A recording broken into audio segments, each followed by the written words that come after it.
Hello and welcome to my YouTube channel.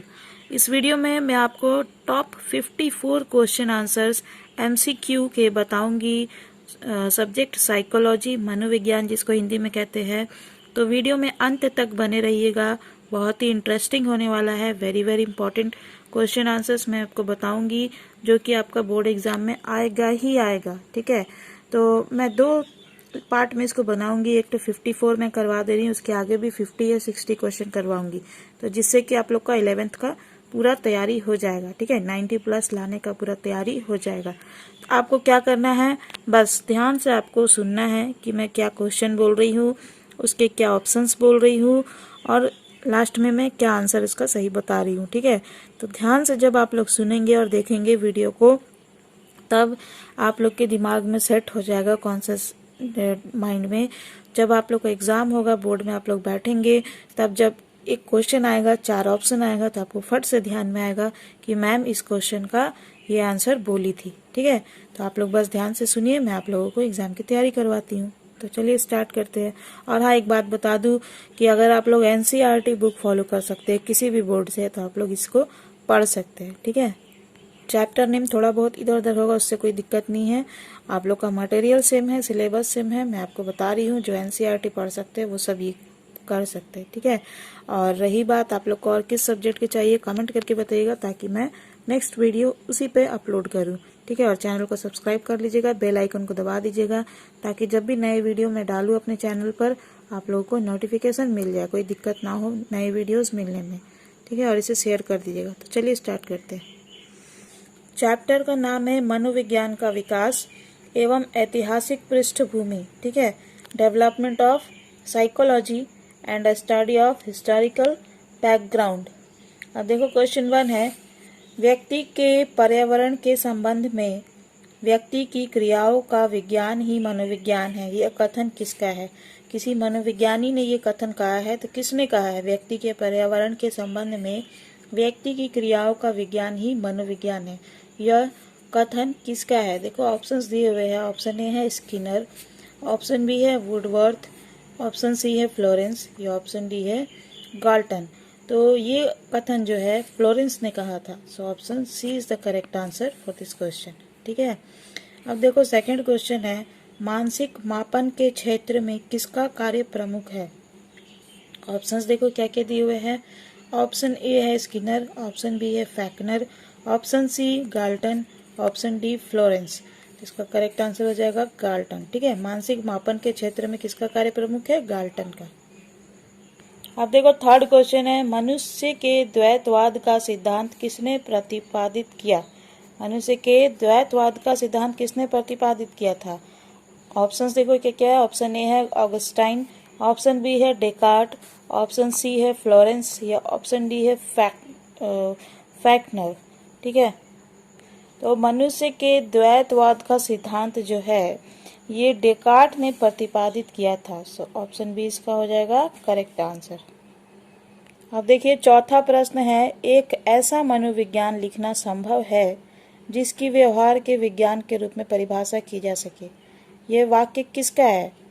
किसने ऐसा कहा है? ऑप्शन ए है वॉटसन, ऑप्शन बी है पिल्सबरी, ऑप्शन सी है विलियम जेम्स, या ऑप्शन डी है फैक्नर। तो एक ऐसा मनोविज्ञान लिखना संभव है जिसकी व्यवहार के विज्ञान के रूप में परिभाषा की जा सके, ये वाक्य जो है वॉटसन के है। So option A is the correct answer for this question. अब देखो पांचवा प्रश्न है, उद्दीपक उपागम संज्ञान परक व सूचना प्रक्रमण उपागम मनोविज्ञान की किस श्रेणी में आते हैं? ठीक है, इसमें ऑप्शंस दिए हुए हैं। ऑप्शन ए है उदासीन उपागम, या फिर ऑप्शन बी है व्यवहारिक उपागम, या ऑप्शन सी है प्रयोगात्मक उपागम, या ऑप्शन डी है सैद्धांतिक उपागम। तो उद्दीपक उपागम, संज्ञान परक व सूचना प्रक्रमण उपागम, ये जो है मनोविज्ञान की सैद्धांतिक उपागम श्रेणी में आती है। ठीक है, सैद्धांतिक उपागम श्रेणी। Option D is the correct answer for this question. अब देखो 6th नंबर क्वेश्चन है, इंडियन साइको एनालिटिक संघ की स्थापना कब हुई थी? तो ऑप्शंस दिए हुए इसके। ऑप्शन ए है सन 1929 में, ऑप्शन बी है सन 1927 में, या फिर ऑप्शन सी है सन 1922 में, या फिर सन 1928 में। तो इंडियन साइको एनालिटिक संघ जो है इसकी स्थापना हुई थी सन 1922 में। सो ऑप्शन सी इसका करेक्ट आंसर हो जाएगा। ठीक है, अब देखो 7वां प्रश्न है, अंतरदर्शन विधि द्वारा अधिक शुद्ध ज्ञान प्राप्त होता है। ये कथन किसका है कि उसने कहा था कि अंतरदर्शन विधि द्वारा अधिक शुद्ध ज्ञान प्राप्त होता है। तो इसके ऑप्शंस दिए हुए देखो, ऑप्शन ए है फ्लोरेंस, ऑप्शन बी है डेकार्ट, ऑप्शन सी है फैक्नर या फिर ऑप्शन डी है ऑगस्टाइन। तो अंतरदर्शन विधि द्वारा अधिक शुद्ध ज्ञान प्राप्त करना ज्ञान प्राप्त होता है, ये ऑगस्टाइन के कथन है। ठीक है, so option D is the correct answer for this question. अब देखिए 8वां प्रश्न है, भौतिक शास्त्री, चिकित्सक, दार्शनिक, ये तीनों स्थिति किसकी थी? ठीक है, तीनों कौन थे? ऑप्शंस देखो, ऑप्शन ए है वुंट, ऑप्शन बी है फैक्नर, ऑप्शन सी है वुडवर्थ या फिर ऑप्शन डी है स्किनर। ठीक है, तो भौतिक शास्त्री, चिकित्सक, दार्शनिक, यह तीनों स्थिति किसकी थी? फैक्नर की थी। फैक्नर एक भौतिक शास्त्री भी थे, चिकित्सक भी थे और दार्शनिक भी थे। So option B is the correct answer for this question. अब देखो 9वां प्रश्न है, दर्शन शास्त्र, समाज शास्त्र, मानव विज्ञान, यह किस विज्ञान से संबंधित है? इसके देखो ऑप्शंस दिए, ऑप्शन ए है व्यवहारिक विज्ञान, ऑप्शन बी है गृह विज्ञान या फिर ऑप्शन सी है मनोविज्ञान या फिर ऑप्शन डी है पर्यावरण विज्ञान। तो दर्शन शास्त्र, समाज शास्त्र, मानव विज्ञान, ये किस विज्ञान से संबंधित है? ये मनोविज्ञान से संबंधित होता है। So option C is the correct answer for this question. Question number 10 है, सूचना प्रक्रमण उपागम के उत्पादक है, क्या है? ऑप्शन ए है डेकार्ट, ऑप्शन बी है फ्लोरेंस, ऑप्शन सी है जॉर्ज मिलर या फिर ऑप्शन डी है उपरोक्त में से कोई नहीं। तो देखो सूचना प्रक्रमण उपागम के उत्पादक कौन है? George Miller. ठीक है, जॉर्ज मिलर जो है वो सूचना प्रक्रमण के उत्पादक है, ऑप्शन सी। प्रथम मनोवैज्ञानिक प्रयोगशाला की स्थापना किसने की थी? ऑप्शंस देखो यहाँ पे क्या क्या है, वुंट, मार्गन, उपरोक्त में कोई नहीं या ये सभी। तो प्रथम जो फर्स्ट साइकोलॉजिकल ये था प्रयोगशाला था, उसकी स्थापना किसने की थी? वुंट ने की थी। ठीक है, so option A is the correct answer for this question. Laboratory जो था फर्स्ट साइकोलॉजी लेबोरेटरी प्रयोगशाला जो था, इसकी स्थापना वुंट ने की थी। फर्स्ट चैप्टर खत्म हो गया। ये सेकंड चैप्टर है मनोविज्ञान का वैज्ञानिक स्वरूप, अर्थ, प्रकृति एवं विषय क्षेत्र। ठीक है, इस चैप्टर का इंग्लिश में नाम है scientific form of psychology, meaning, nature and scope.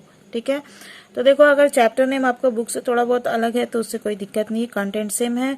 अगर आप लोग एनसीईआरटी बुक फॉलो कर सकते हैं तो मेरे चैनल पर आप लोग आराम से पढ़ सकते हैं। ठीक है, क्योंकि एनसीईआरटी से ही रिलेटेड सारे सॉल्यूशन मिलेंगे आपको।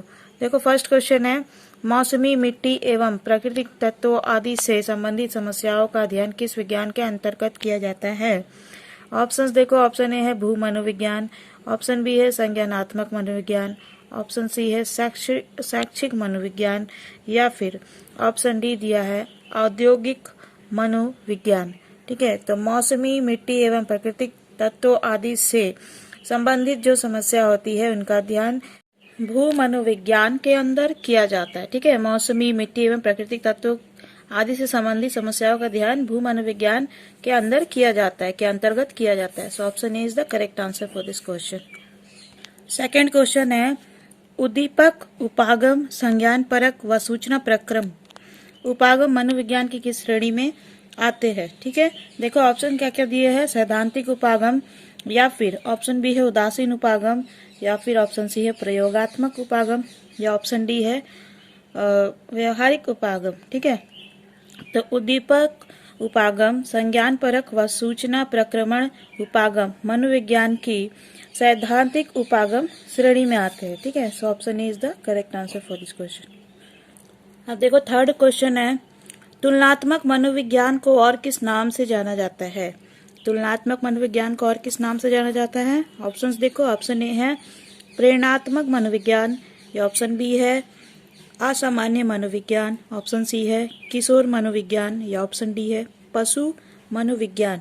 तुलनात्मक मनोविज्ञान को पशु मनोविज्ञान के नाम से भी जाना जाता है। So option D is the correct answer for this question.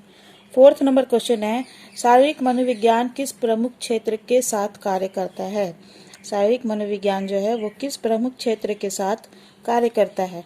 देखो ऑप्शंस दिए हैं, न्यूरो एनाटॉमी, या ऑप्शन बी है साइको फार्माकोलॉजी, ऑप्शन सी है न्यूरो साइकोलॉजी, या फिर ऑप्शन डी है उपयुक्त सभी। तो देखो शारीरिक मनोविज्ञान जो है वो न्यूरो एनाटॉमी के साथ भी कार्य करता है, साइको फार्माकोलॉजी के साथ भी और न्यूरो साइकोलॉजी के साथ भी। तो इसका करेक्ट आंसर हो जाएगा उपयुक्त सभी, ऑप्शन डी। ठीक है, और देखो 5वां प्रश्न है 5th नंबर, एक ऐसा मनोविज्ञान लिखना संभव है जिसकी व्यवहार के विज्ञान के रूप में परिभाषा की जा सके। यह कथन किसके द्वारा कहा गया था? इसके ऑप्शंस देखो क्या क्या दिए हुए हैं। ऑप्शंस दिए विलियम वुंट, ऑप्शन बी है विलियम जेम्स, ऑप्शन सी है वॉटसन, या फिर ऑप्शन डी है पिल्सबरी। तो देखो एक ऐसा मनोविज्ञान लिखना संभव है जिसकी व्यवहार के विज्ञान के रूप में परिभाषा की जा सके। यह कथन जो है वह वाटसन के थे। ठीक है, वाटसन ने ये कहा था। So option C is the correct answer for this question. अब देखो 6ठा प्रश्न है 6th नंबर क्वेश्चन, मनोविज्ञान किस प्रकार का विज्ञान है? मनोविज्ञान जो है वो किस प्रकार का विज्ञान है? ऑप्शंस देखो क्या क्या। ऑप्शन ए है आदर्श निर्धारक, या फिर ऑप्शन बी है समर्थक, ऑप्शन सी है का एवं खा दोनों, या फिर ऑप्शन डी है इनमें से सभी। तो मनोविज्ञान किस प्रकार का विज्ञान है? मनोविज्ञान जो है ये समर्थक विज्ञान है। ठीक है, so option B is the correct answer for this question.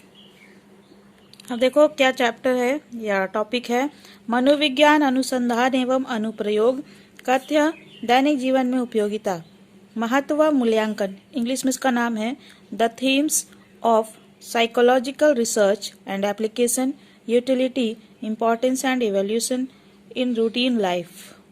देखो इसका फर्स्ट क्वेश्चन है, मानव के प्रारंभ से अंत तक के व्यवहार में परिवर्तन का अध्ययन किस दृष्टिकोण के आधार पर किया जाता है? ठीक है, ध्यान से सुनो क्वेश्चन। मानव के प्रारंभ से अंत तक के व्यवहार में परिवर्तन का अध्ययन किस दृष्टिकोण के आधार पर किया जाता है? इसका ऑप्शन ए है ऋणात्मक, ऑप्शन बी है परिमाणात्मक, ऑप्शन सी है तुलनात्मक, या फिर ऑप्शन डी है गुणात्मक। तो मानव के प्रारंभ से अंत तक के व्यवहार में परिवर्तन का अध्ययन जो है वो तुलनात्मक दृष्टिकोण से किया जाता है। ठीक है, so option C is the correct answer for this question. Second question है, हंसना, बोलना, खाना, हाथ पैर हिलाना आदि क्रियाएं किसके अंतर्गत आती है? ठीक है, तो देखो ऑप्शंस क्या है। ऑप्शन ए है शारीरिक क्रियाएं, ऑप्शन बी है मानसिक क्रियाएं, ऑप्शन सी है दैहिक क्रियाएं, या फिर ऑप्शन डी है पारिवारिक क्रियाएं। तो हंसना, बोलना, खाना, हाथ पैर हिलाना, ये जो क्रियाएं हैं ये शारीरिक क्रियाओं के अंतर्गत आती है। So option A is the correct answer for this question. अब देखो तीसरा प्रश्न है, मनोविज्ञान शारीरिक क्रियाओं के पीछे छिपी किन क्रियाओं का अध्ययन करता है? मनोविज्ञान जो है वो शारीरिक क्रियाओं के पीछे छिपी हुई किन क्रियाओं का अध्ययन करता है? ऑप्शंस देखो। ऑप्शन ए है आर्थिक क्रियाएं, ऑप्शन बी है मानसिक क्रियाएं, ऑप्शन सी है दैहिक क्रियाएं, या फिर ऑप्शन डी है पारिवारिक क्रियाएं। तो मनोविज्ञान जो है शारीरिक क्रियाओं के पीछे छिपी मानसिक क्रियाओं का अध्ययन करता है। किन क्रियाओं का? मानसिक क्रियाओं का। ठीक है, so option B is the correct answer for this question. अब देखो चौथा प्रश्न है, मनोविज्ञान एक विधायक विज्ञान होने के कारण प्रत्येक वस्तु का अध्ययन देखता है। देखो किस रूप में देखता है, इसके ऑप्शंस दिए हैं। ऑप्शन ए है वाक्य के रूप में, ऑप्शन बी है तथ्य के रूप में, या फिर ऑप्शन सी दिया है मूल्यांकन के रूप में, या ऑप्शन डी है उपयुक्त कोई नहीं। तो मनोविज्ञान जो है वो एक विधायक विज्ञान होने के कारण प्रत्येक वस्तु का अध्ययन किस रूप में देखता है? तथ्य के रूप में। ठीक है, तथ्य के रूप में दिखता है। तो इसका करेक्ट आंसर हो गया ऑप्शन बी। अब देखो 5th नंबर क्वेश्चन है, मनोवैज्ञानिक अनुसंधान का उद्देश्य किन समस्याओं के विषय में ज्ञान प्राप्त करना है?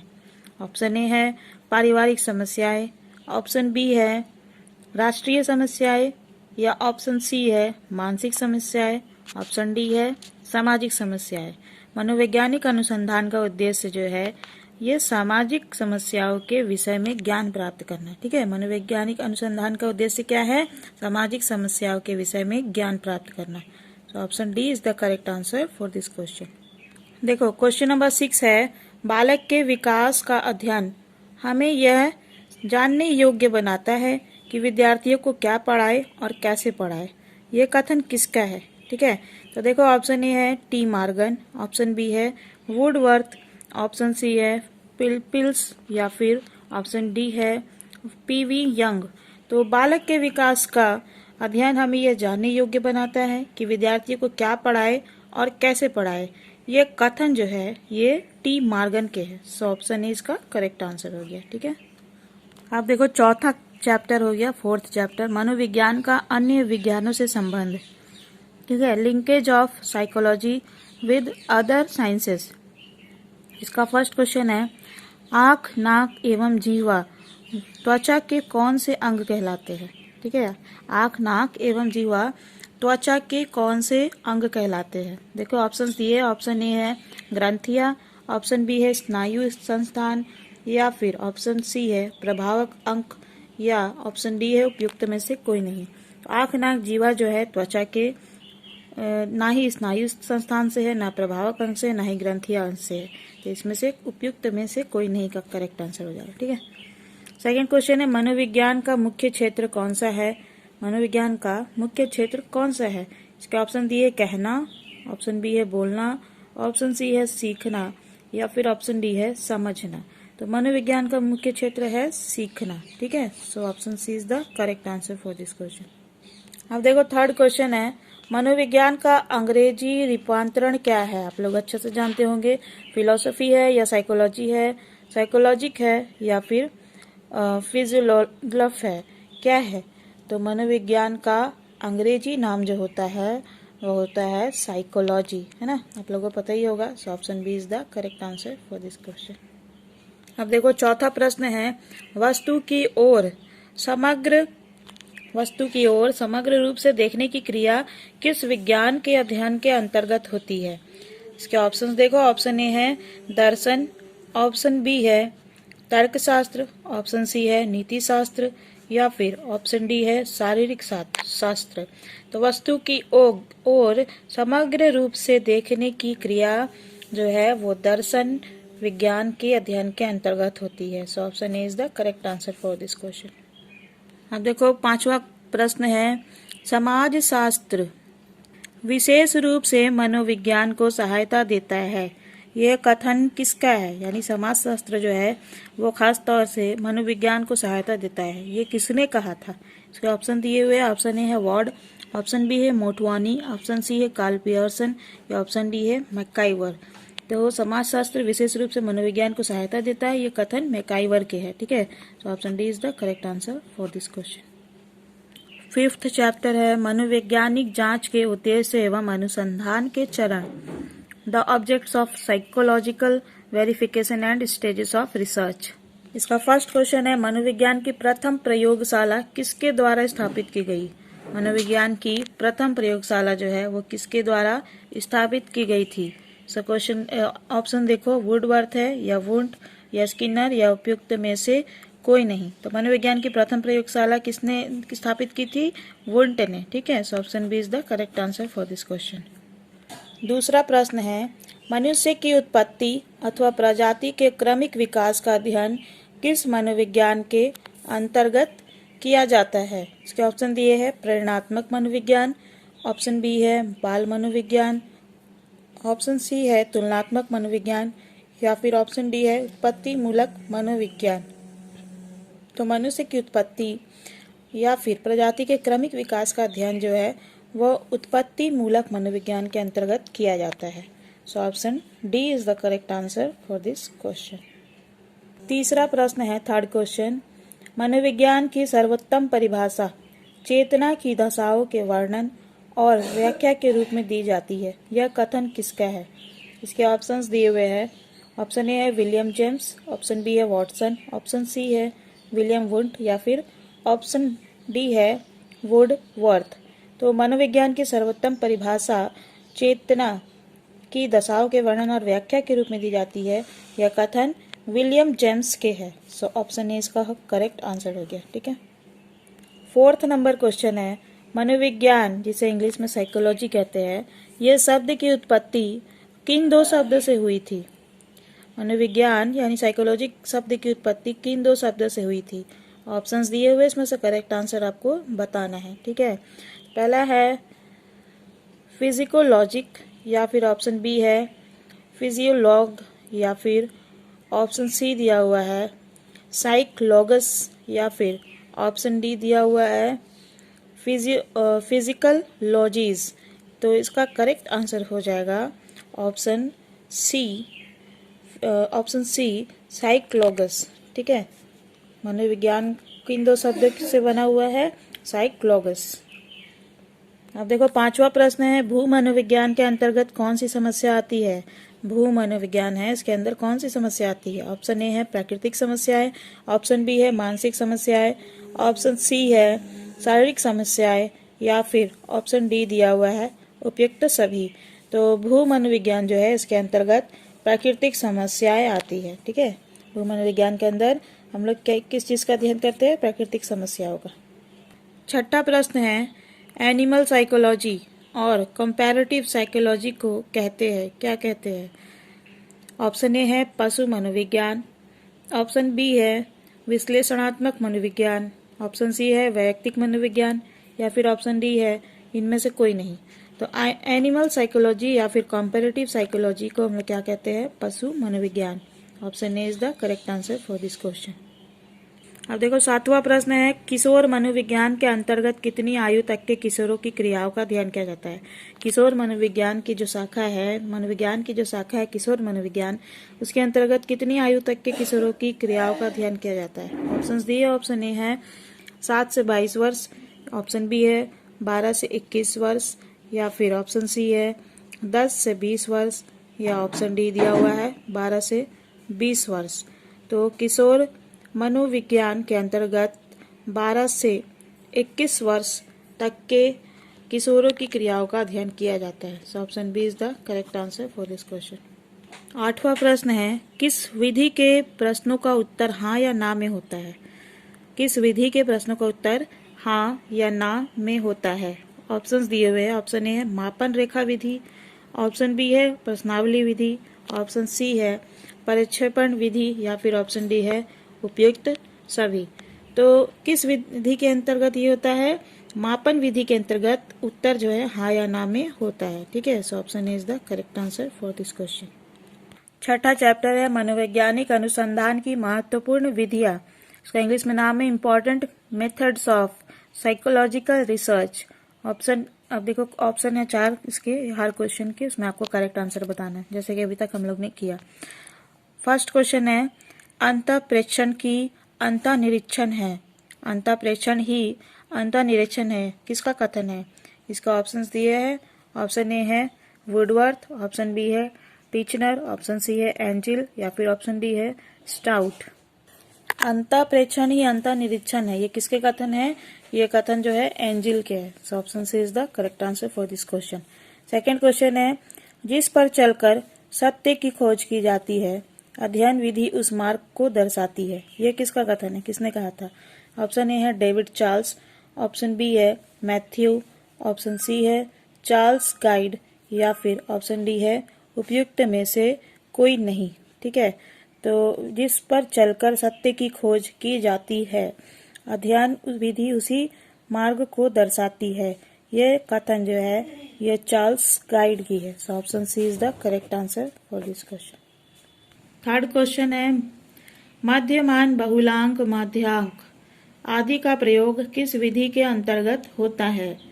ऑप्शन ए है मापन विधि, ऑप्शन बी है संख्यात्मक विधि, ऑप्शन सी है प्रक्षेपण विधि, या फिर ऑप्शन डी दिया हुआ है रेखा चित्रात्मक विधि। तो मध्यमान, बहुलांक एवं मध्यांक आदि का प्रयोग संख्यात्मक विधि में किया जाता है। So option B is the correct answer for this question. चौथा प्रश्न है, फोर्थ क्वेश्चन, अपने भीतर देखना ही अंतर्दर्शन है, किसका कथन है? किसने कहा था ये वाक्य? अपने भीतर देखना ही अंतर्दर्शन है। इसके ऑप्शंस दिए हुए हैं। ऑप्शन ए है स्टाउट, ऑप्शन बी है एंजिल, ऑप्शन सी है टीचनर, या फिर ऑप्शन डी है वुडवर्थ। ठीक है, तो अपने भीतर देखना ही अंतर्दर्शन है, ये कथन जो है ये टीचनर के है। टीचनर ने ऐसा कहा था, अपने भीतर देखने ही अंतर्दर्शन है। So option C is the correct answer for this question. पांचवा प्रश्न है, व्यक्तित्व के गुणों का अनुमान लगाने हेतु किस विधि का प्रयोग किया जाता है? इसका ऑप्शन दिया है। ऑप्शन ए है अनुमापन विधि, ऑप्शन बी है प्रक्षेपण विधि, ऑप्शन सी है मनोविश्लेषण विधि, या फिर ऑप्शन डी है मापन रेखा विधि। तो व्यक्तित्व के गुणों का अनुमान लगाने के लिए मापन रेखा विधि का प्रयोग किया जाता है। किस विधि का? मापन रेखा विधि का। So option D is the correct answer for this question. छठा प्रश्न है 6 नंबर, वैयक्तिक वातावरण का अध्ययन, वैयक्तिक वातावरण का अध्ययन किस विधि के अंतर्गत किया जाता है? देखो इसको ऑप्शंस दिए हुए हैं। ऑप्शन ए है परीक्षण विधि, ऑप्शन बी है केस स्टडी, या फिर ऑप्शन सी है आत्मदर्शन विधि, या फिर ऑप्शन डी है मनोविश्लेषण विधि। तो व्यक्तिक वातावरण का अध्ययन जो है वो केस स्टडी के अंतर्गत किया जाता है। ऑप्शन बी इसका करेक्ट आंसर है। अब देखो 7वां प्रश्न है, शैशव काल से लेकर वृद्धा अवस्था तक के विकास का क्रमिक अध्ययन किस विधि में किया जाता है? इसके ऑप्शंस दिए हैं। ऑप्शन ए है प्रयोगात्मक विधि, ऑप्शन बी है समाजमिति विधि, या ऑप्शन सी है विकासात्मक विधि, या फिर ऑप्शन डी है संख्यात्मक विधि। तो शैशव काल से लेकर वृद्धा अवस्था तक के विकास का क्रमिक अध्ययन जो है यह विकासात्मक विधि में किया जाता है। So option C is the correct answer for this question. अब देखो 8वां प्रश्न है, अंतर्दर्शन विधि एवं बहिर्दर्शन विधि किस विधि के अंतर्गत स्वीकृत की गई है? अंतर्दर्शन विधि एवं बहिर्दर्शन विधि किस विधि के अंतर्गत स्वीकृत की गई है? ऑप्शन ए है निरीक्षण विधि, ऑप्शन बी है प्रयोगात्मक विधि, ऑप्शन सी है विकासात्मक विधि, या फिर ऑप्शन डी है उपचारात्मक विधि। तो अंतर्दर्शन विधि एवं बहिर्दर्शन विधि जो है ये निरीक्षण विधि के अंतर्गत स्वीकृत की गई है। ठीक है, अंतर्दर्शन विधि बहिर्दर्शन विधि किसमें आती है? निरीक्षण विधि में। So option A is the correct answer for this question. 9th number question है, व्यक्ति के आंतरिक विचारों को बाहर किस विधि के प्रयोग से लाया जाता है? व्यक्ति के अंदर जो विचार होते हैं उसको बाहर किस विधि से, किस मेथड से लाते हैं? ऑप्शन ए है समाजमिति विधि, ऑप्शन बी है प्रक्षेपण विधि, या फिर ऑप्शन सी है संख्यात्मक विधि, या ऑप्शन डी है उपचारात्मक विधि। तो व्यक्ति के अंदर जो विचार होते हैं उन्हें बाहर लाने के लिए किस विधि का प्रयोग किया जाता है? तो बाहर लाने के लिए प्रक्षेपण विधि का प्रयोग किया जाता है। So option B is the correct answer for this question. अब देखिए 10वां प्रश्न है, चेतन एवं अचेतन स्थितियों का शोध किस विधि के अंतर्गत किया जाता है? तो इसके ऑप्शंस दिए हुए हैं। ऑप्शन ए है मनोविश्लेषण विधि, या फिर ऑप्शन बी है परीक्षण विधि, या फिर ऑप्शन सी है प्रक्षेपण विधि, या ऑप्शन डी है आत्मदर्शन विधि।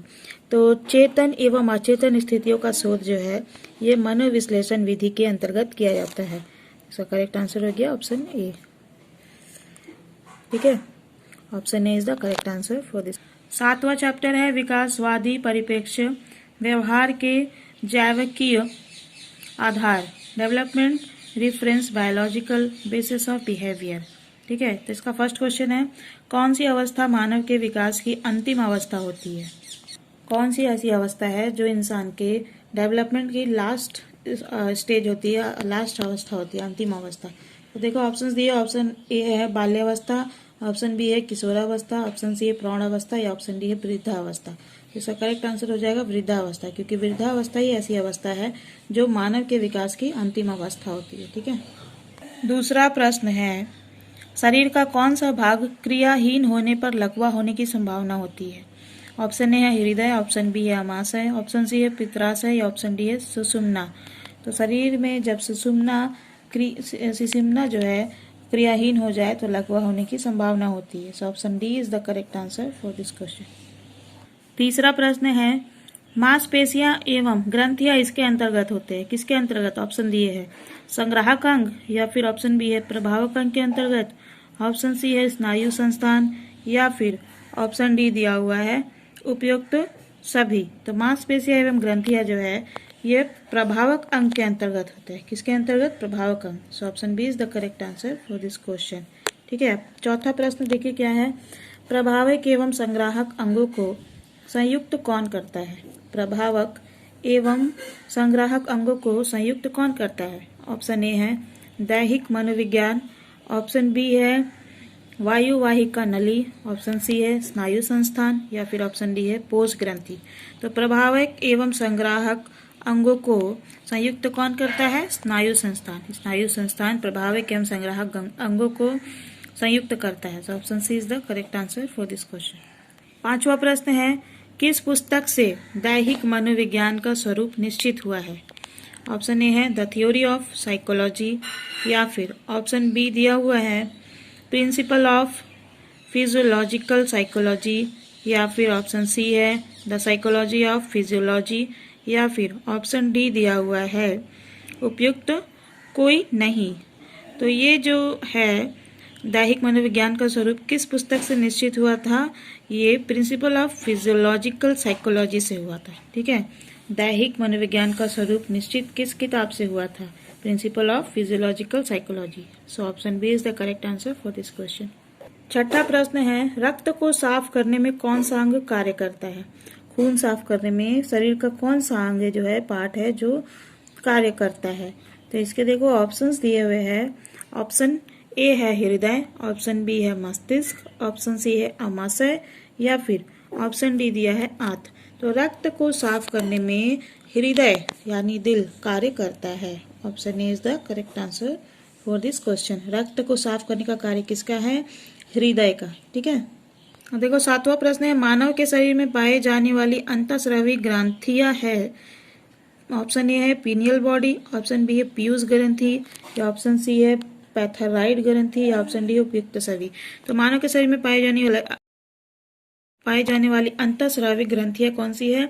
पीनियल बॉडी भी है, और पीयूष ग्रंथि भी है, और पैराथायरॉइड ग्रंथि भी है। तो इसका करेक्ट आंसर हो गया उपयुक्त सभी, ऑप्शन डी। ठीक है, अब देखो 8 नंबर क्वेश्चन, 8वां प्रश्न है, न्यूरॉन कहाँ पाया जाता है? न्यूरॉन कहाँ पाया जाता है?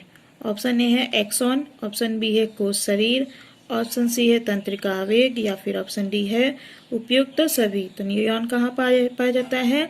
कोश शरीर में। कोश शरीर में न्यूरॉन पाया जाता है। ठीक है, so option B is the correct answer for this question.